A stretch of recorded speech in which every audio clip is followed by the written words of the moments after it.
హే చేతన్, చెప్పండి సార్. నీ మొహం ఏడ్చినట్టుగానే ఉంది. లేదు సార్, అలాంటిది ఏమీ లేదు. నా ఫేసే అలాగుంది. నీ యొక్క ముఖం, నీ యొక్క ముఖం నేను ఎప్పుడైతే చూస్తున్నానో,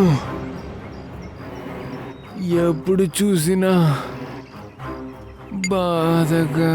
రోగన్ సార్కి ఏమైంది? ఎందుకనలా ఉంది? రోగన్ సార్ మీరు బాగున్నారు కదా? రోగన్ సార్ సార్ మీరు బాగానే ఉన్నారు కదా? రోగన్ సార్, అరే మీకేమైంది రోగన్ సార్?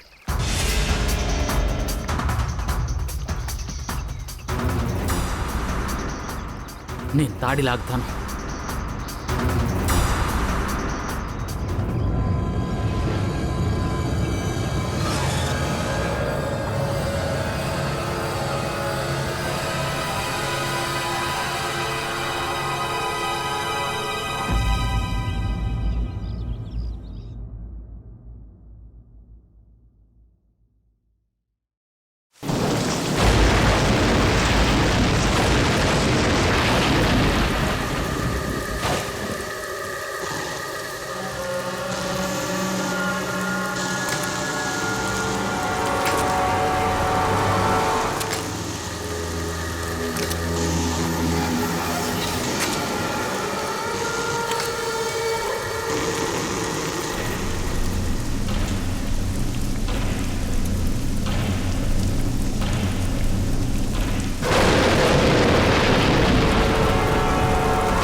బయలుదేరు.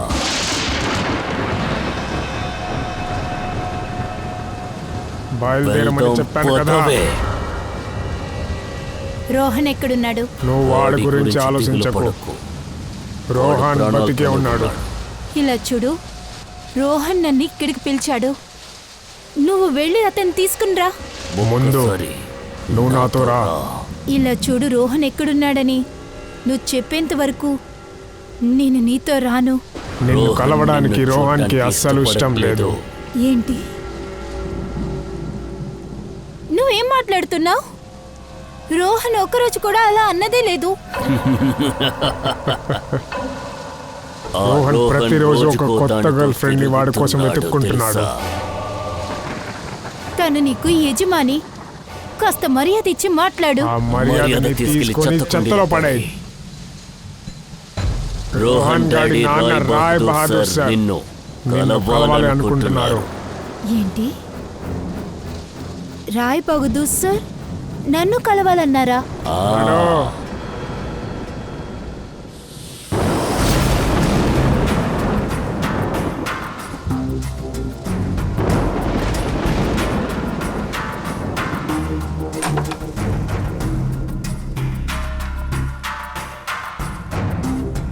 లోపలికి వెళ్ళు.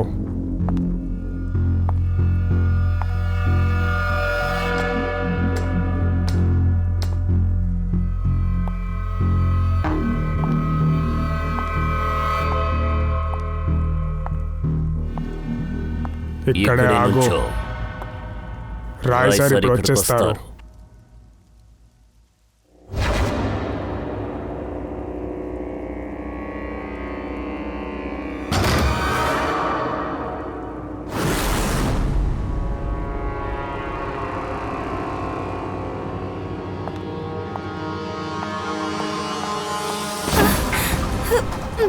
ఏంటి తలుపు తెరవలేకపోతున్నాను? హలో, బయట ఎవరైనా ఉన్నారా? రోహన్, రోహన్ నువ్వు ఉన్నావా? ఇంతకు ముందలే ఈ విధంగా చాలాసార్లు జరిగింది. ఇంతకు ముందలే చాలా మంది అమ్మాయిలు రోహన్ రోహన్ అని గట్టిగా అరిచి వాడి మత్తులో పడ్డారు. ఆ తర్వాత వాళ్ళు ఎక్కడికి వెళ్ళారనేది ఎవ్వరికీ తెలీదు. ప్లీజ్ నన్ను ఇంటికి వెళ్ళనివ్వండి. రోహన్ని మర్చిపో.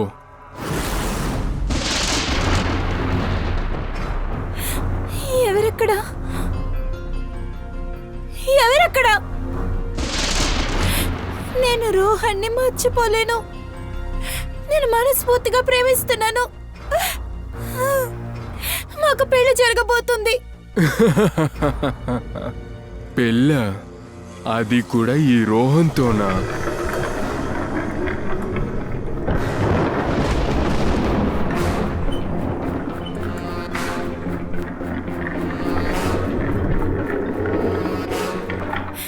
ఏంటి ఏంటిది? అది తెరిసి చూడు. లేదు లేదు, నేను రోహన్ని చూడాలి. అది ఇప్పుడే చూడాలి. తెరిసి చూడమన్నానా?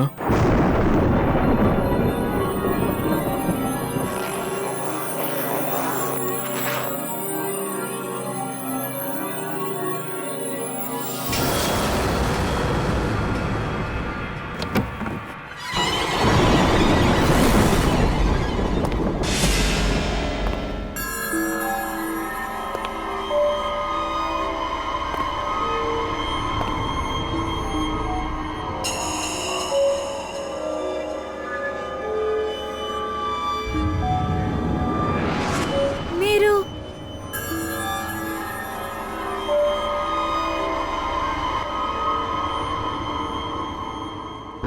ఇందులో 5 కోట్లున్నాయి. రేపటి నుండి నీ నోట్ల నుండి రోహన్ పేరు రాకూడదు. వస్తుంది. నేను రోహన్ని చూడాలి. అది ఇప్పుడే చూడాలి.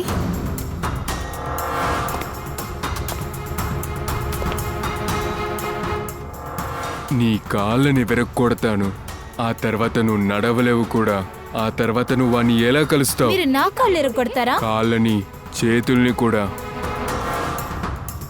నోరు మూసుకుని డబ్బులు తీసుకుని వెళ్ళిపో, లేదంటే నీ మృతదేహం కూడా దక్కదు. సరే, నేను రోహన్కి వెళ్ళి చెప్పనా? వాళ్ళ సొంత నాన్న 5 కోట్లకి బేరమాడుతున్నారని చెప్పనా? అప్పుడు నీ గురించి ఏమనుకుంటారు? మీరు అసలు ఆలోచించారా?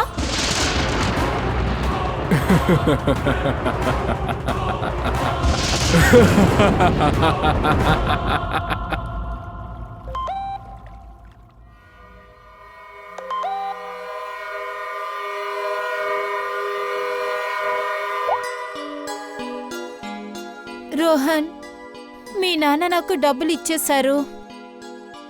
ఆయన నాకు 5 కోట్లు ఇచ్చారు. ఏంటి ఇదే నువ్వు నాకు ఇచ్చే ధర?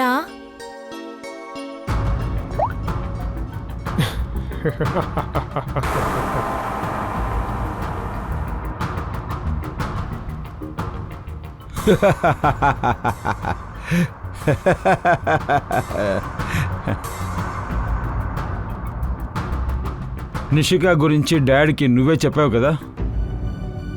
నేనేం చెప్పలేదు. నువ్వు చెప్పకపోతే ఎవరు చెప్పారు? సరే గాని నువ్వెందుకు ఎప్పుడు ప్యాంట్లో చేపెట్టుకుంటావు చెప్పు.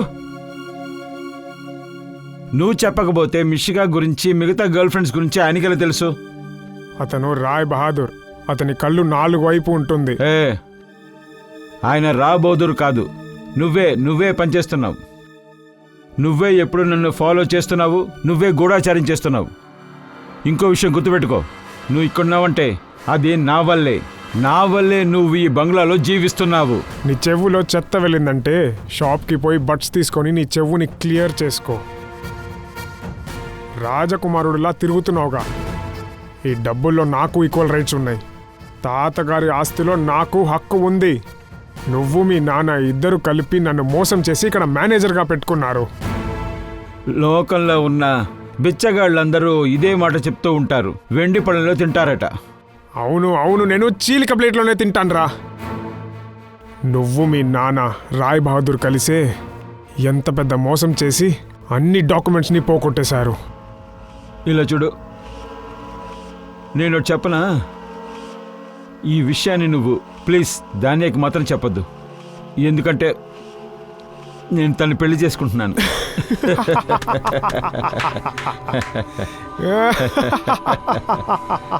ఎవరు ఆ నిషా, త్రిష, రిషాతో చేసావుగా, లాస్ట్గా మిషిగాతో కూడా చేసావుగా, ఆ పెళ్ళా?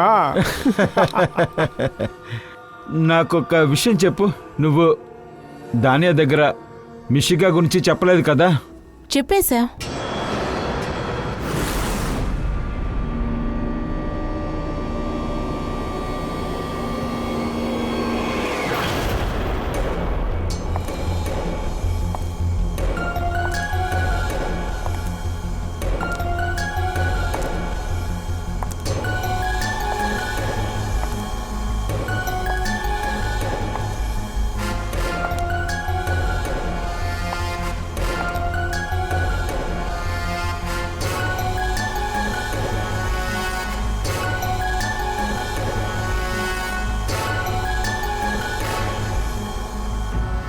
ఇతనే నాతో చెప్పాడు.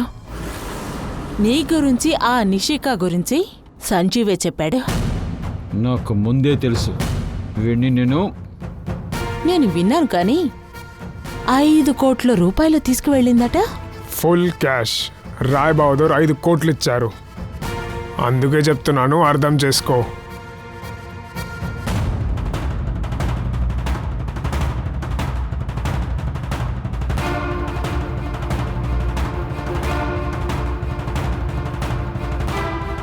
నువ్వు నాతో చాలా నీచంగా ప్రవర్తించావు రోహన్. ఖచ్చితంగా దీనికి నేను పగ తీర్చుకుంటాను.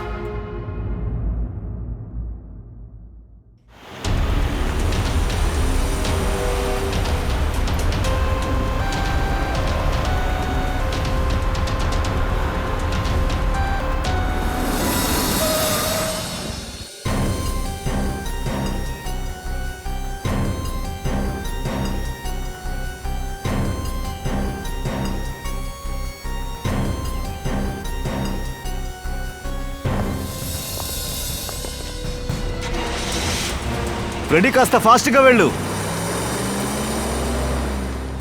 ఆశ్చర్యంగా ఉంది. తను ప్రాణాలతో ఉన్నాడా లేదా చూడరా. సార్, చనిపోయారేమో అనుకున్నాం. ముందే హాస్పిటల్కి తీసుకెళ్ళుంటే బ్రతికుంటాడు. ఇప్పుడు ఏమవుతుందో తెలియట్లేదు.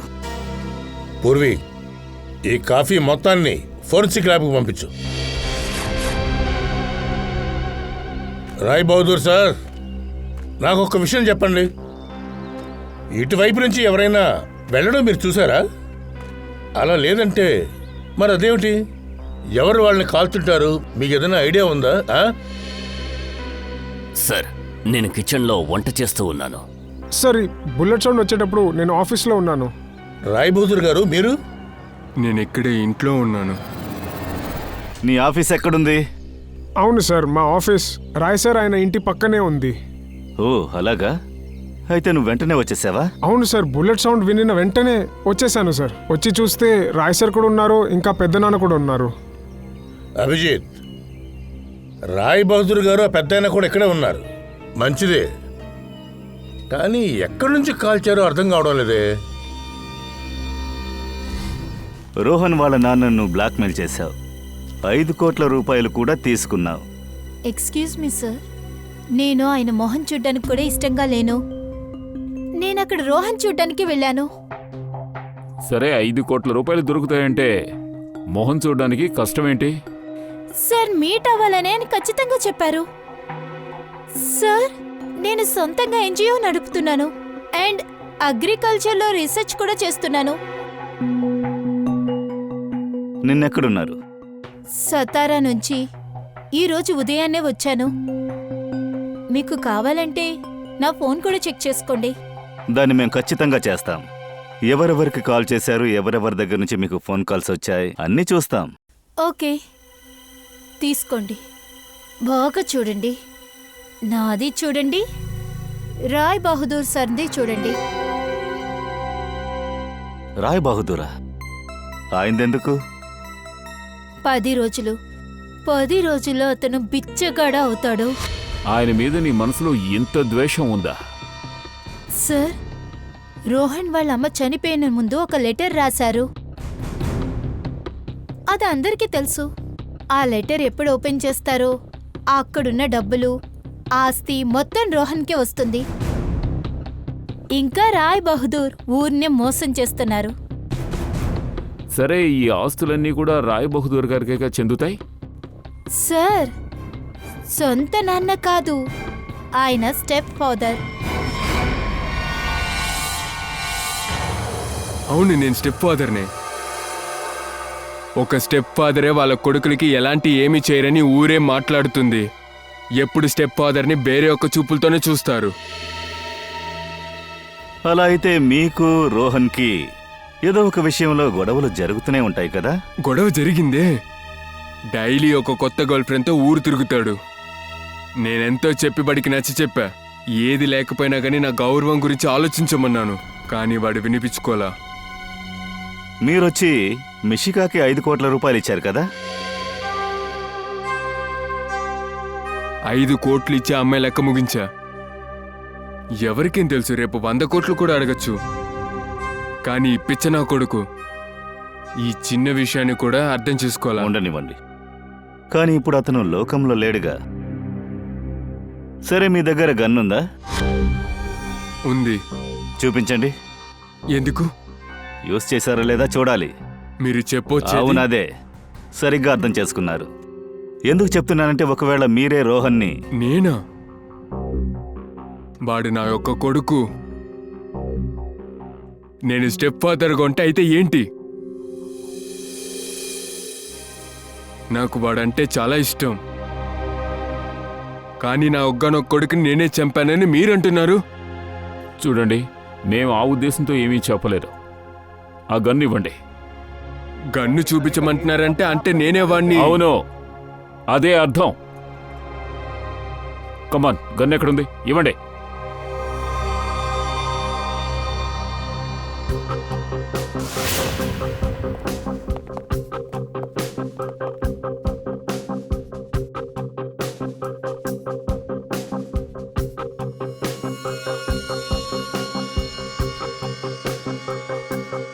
ఆ లాకర్లో ఏముంది? చెప్పదగ్గట్టు ఏమీ లేదు.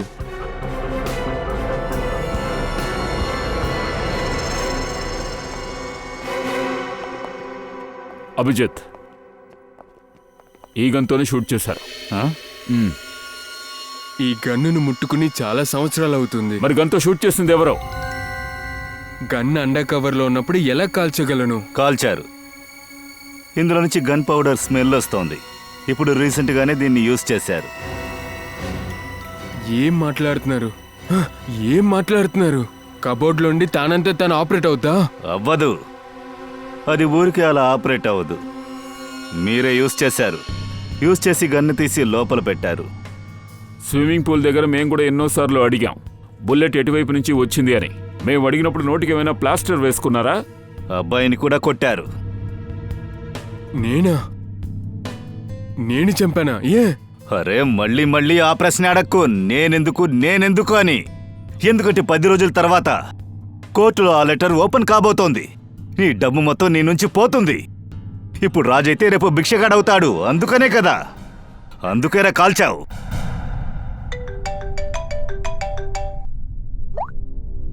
ఆ సోలంకి గారు.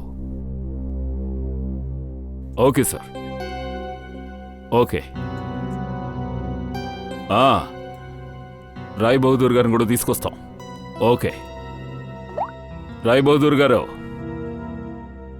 ఈ తుపాకీతోనే షూట్ చేశారని డాక్టర్ సోలంకి గారు చెప్పారు అంటే ఇక మీరు రాత్రికి జైల్లో కూర్చుని ఓచలు లెక్క పెట్టండి.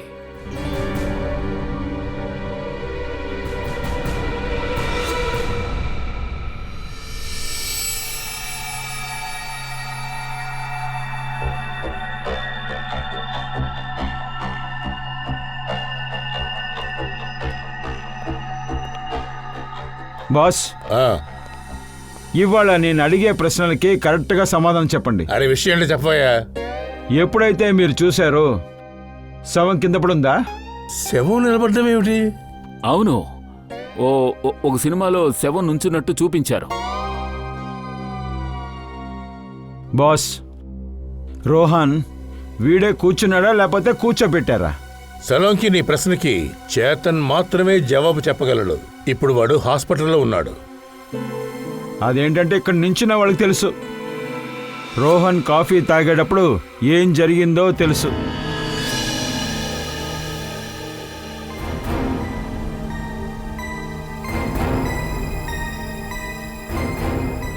ఇలా చూడండి బాస్, ఏం జరుగుతుందో. ఇక్కడ ఏం జరుగుతుంది? ఇదేంటో కొత్తగా ఉందేమిటి? కాఫీ ఉంది, చక్కెర ఉంది, చక్కెర చుట్టూ చీమలున్నాయి, చక్కెర తినడం కోసం వెళుతున్నాయి. ఒక్క నిమిషం ఆగండి. చక్కెర తిన్న తర్వాత ఏం జరుగుతుందనేది మీరే చూద్దరు గాని.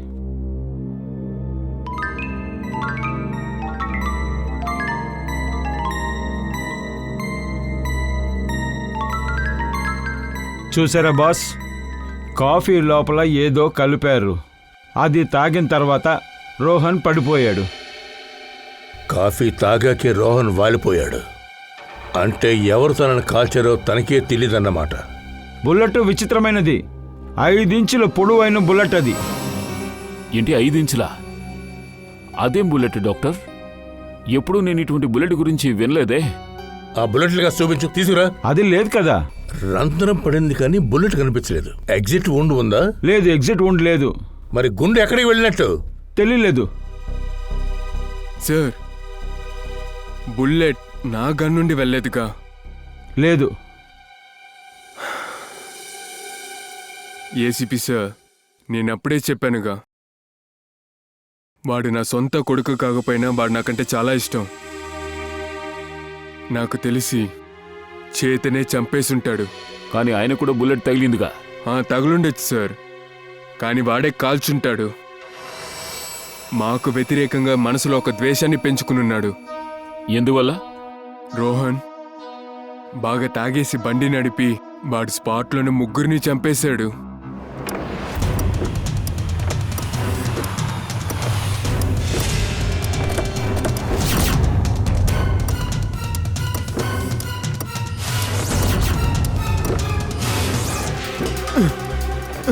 రోహన్, రోహన్, నువ్వు అని తీసుకెళ్ళు. నన్ను అడగకుండా ఎవరికి ఫోన్ చేయకూడదు నువ్వు.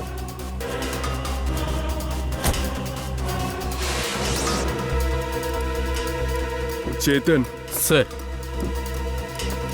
ఇదిగో చూడు, కారు ఎవరు నడిపించుకుని వచ్చారని పోలీసు వాళ్ళు అడిగారంటే కారు రోహన్ నడపలేదు, నువ్వు నడిపానని చెప్పు. అయినా సార్, ఇదిగో నా చూడు సమస్య- చేతన్ ప్లీజ్, నేనున్నాను కదా. మీ పిల్లల్ని అలాగే భార్యని చాలా మంచిగా చూసుకుంటాను. వాళ్ళకి ఎలాంటి లోటు పెట్టను. అలా అతను నడుపుకుని వచ్చాడని కోర్టులో చేతన్ ఒప్పుకున్నాడు. రోహన్కి బదులుగా చేతన్ జైలుకు వెళ్ళాడు. కొన్ని రోజుల క్రితం చేతన్ యొక్క కొడుకు డెంగ్యూతో చనిపోయాడు. అంతే. ఆ తర్వాత వాడు మమ్మల్ని క్షమించనే లేదు. చేతన్ ఒంటి నుంచి బుల్లెట్ తీసేశాము. అప్పుడప్పుడు కళ్ళు తెరుస్తున్నాడులే కానీ బ్రతకడం మాత్రం కష్టం. 2 నిమిషాలు మాట్లాడితే చాలు. ఓకే, మీరు 1 నిమిషం ఖచ్చితంగా మాట్లాడొచ్చు. చేతన్,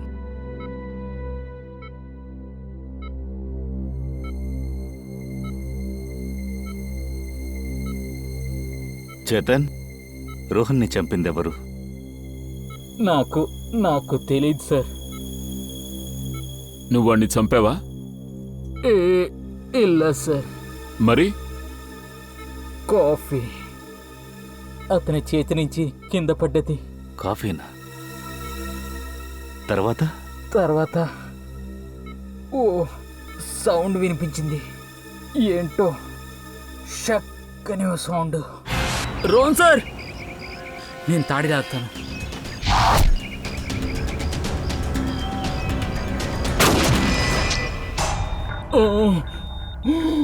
చేతన్, ఫైర్ చేసిందెవరు? షూట్ చేసిందెవరు? చేతన్, డాక్టర్.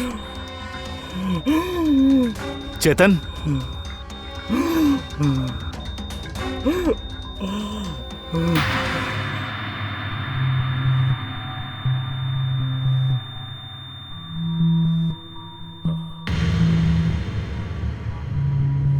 ఖచ్చితంగా చేతన్ హంతకుణ్ణి చూసుంటాడు.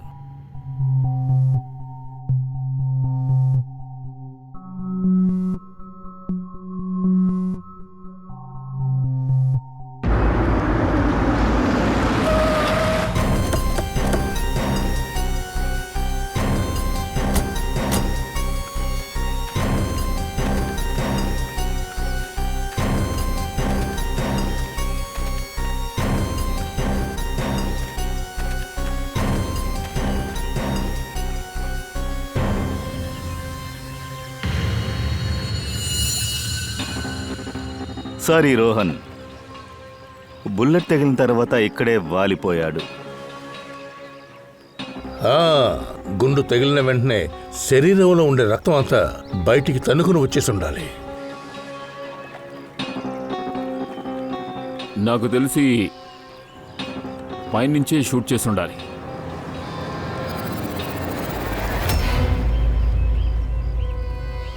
సార్ ఇక్కడ ఏం లేదు. ఏది ఉందో అదే తీసుకుని వెళ్ళిపోయి ఉండొచ్చుగా. కానీ ఇవన్నీ చేయడానికి వాడికి టైం ఎలా దొరుకుంటుంది? వెంటనే ముగించుంటాడు, ఎక్కడైనా వేసెళ్ళుంటాడు. సరే, విసిరేసి ఉండుంటే అవన్నీ నీళ్లలోనే ఉంటాయి.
ఏమన్నా ఉందా?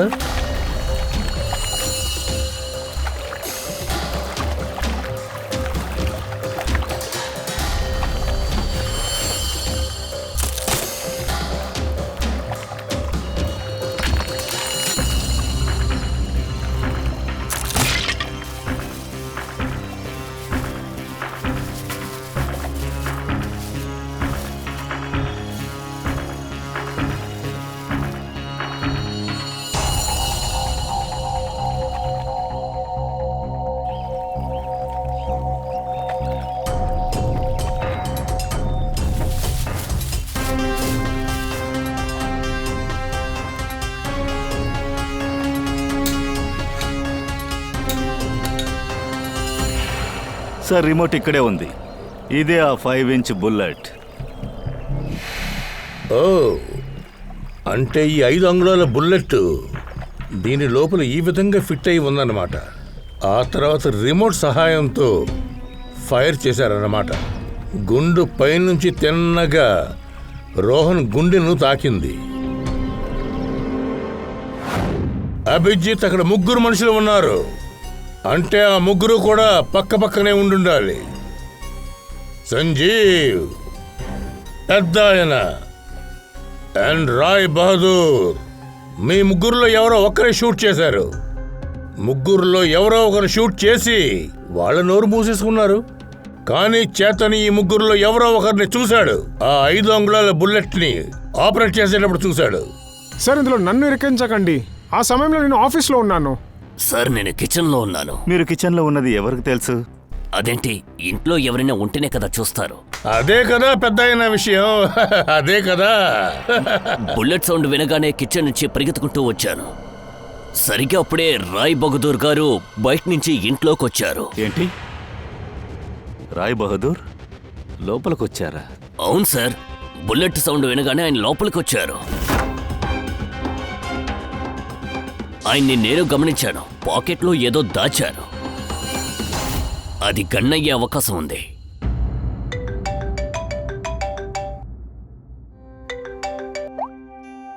డాక్టర్ గారు,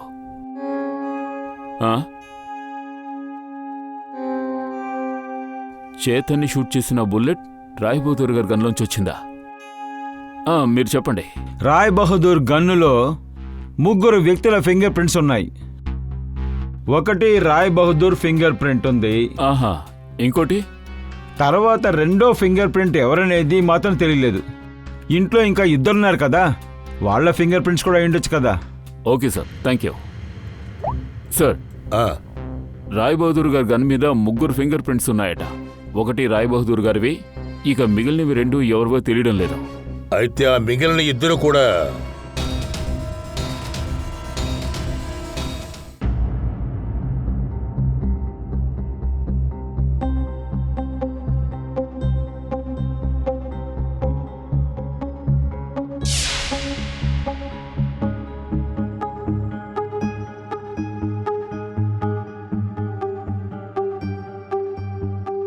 బహదూర్ లాంటి వ్యక్తి దగ్గర, అలాగే రోహన్ లాంటి వ్యక్తి దగ్గర అస్సలు పని చేయకూడదు సార్. పనిచేసే వాళ్ళే ఇరుక్కుంటారు. Shut up!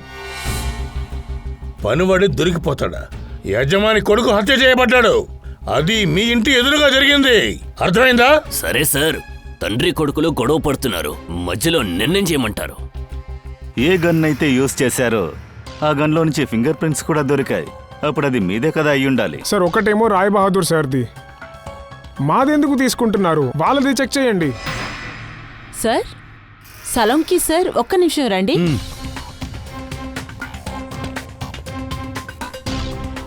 ఏమైంది?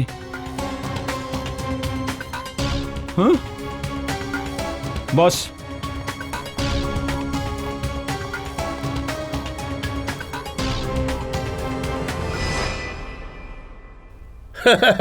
అరే దయా, మనం చాలా పెద్ద తప్పు చేశాం. మనం రాయ్ బహదూర్ సార్ని అరెస్ట్ చేసి ఉండాల్సింది. అవును సార్, నేను అదేగా చెప్తున్నా. చూసావా? కానీ సార్, మా మర్యాద కూడా పోతుంది కదా. బరువు గురించి ఎక్కువగానే మాట్లాడుతున్నావు. లేవరా, చెప్పు. సార్, నా పేరులో ఇంకా రోహన్ పేరులో అగ్రిమెంట్ ఉంది. ఉన్న డబ్బులు, ఆస్తులు అన్నీ ఒక విధంగా నాకు అందాల్సింది సార్. కానీ ఆ రోహన్ గాడు ఇంకా ఆ స్టెప్ ఫాదర్ మోసం చేసి దొబ్బేశారు. నేను రాయ్ బహదూర్ సార్ గన్తో రోహన్ని చంపాలనుకున్నా. గన్ను తీసి సేఫ్లో పెట్టుకుందాం అనుకున్నా. అప్పుడే నా చేతికి దొరుకుతారు.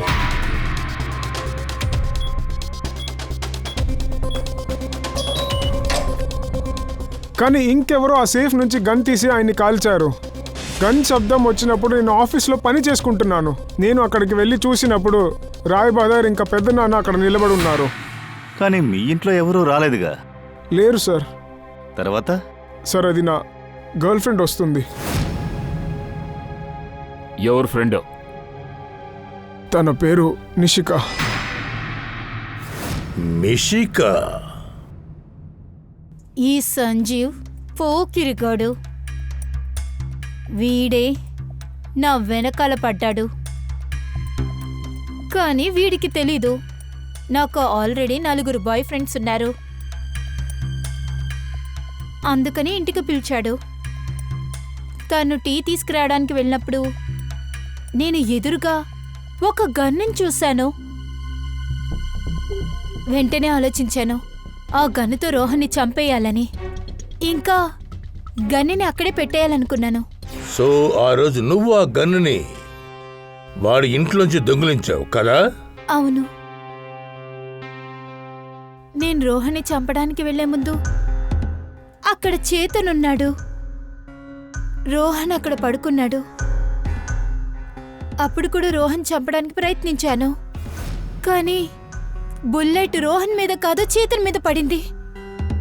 దానివల్ల నేను భయపడ్డాను. భయంతో పారిపోయాను. వెళ్లేదారిలో చూశాను తానియా ఒక పెద్దవిడ మాట్లాడుకోవడం. విన్నారుగా అభిజిత్, దయా, ఈ పెద్ద ఆయన గుండు తగిలేటప్పుడు బయటే ఉన్నారు. తాన్యాతో మాట్లాడుతూ ఉన్నారంట. ఈ పని ఎవరు చేస్తుంటారు? మీలో ఎవరికన్నా తెలుసా? సార్, నేను కిచెన్లో వంట చేస్తూ ఉన్నాను. చాలా గొప్పవారు పెద్ద ఆయన మీరు.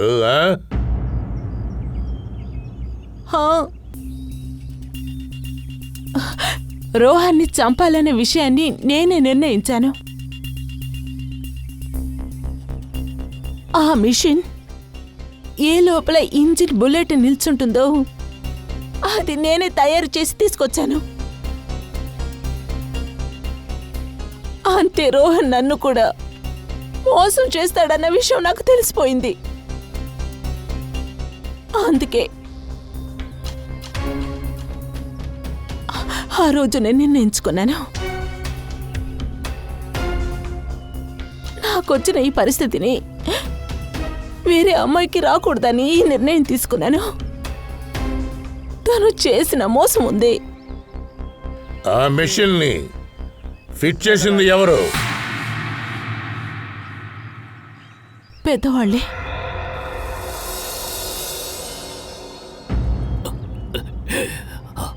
రోహన్ నా కూతురు జీవితాన్ని నాశనం చేశాడు. అవమానం భరించలేక నా కూతురు లోకాన్ని వదిలి వెళ్ళిపోయింది.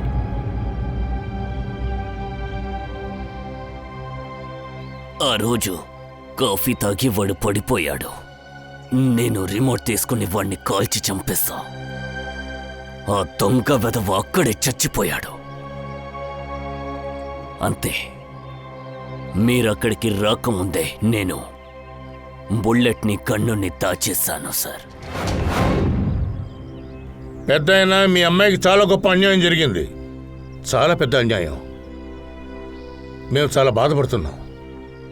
కానీ అందుకని ఇలాగా అంటే మీ అమ్మాయి ప్రాణానికి బదులుగా మీరు మరొకరు ప్రాణం తీసేస్తారా? మీరు తర్వాత తాన్యా, నువ్వు కూడా ఇద్దరు కలిసి చాలా పెద్ద తప్పు చేశారు. మీ ఇద్దరికి మిషికాకి కూడా చట్టం కఠినమైన శిక్షను విధిస్తుంది. అది ఉరి శిక్ష కూడా కావచ్చు.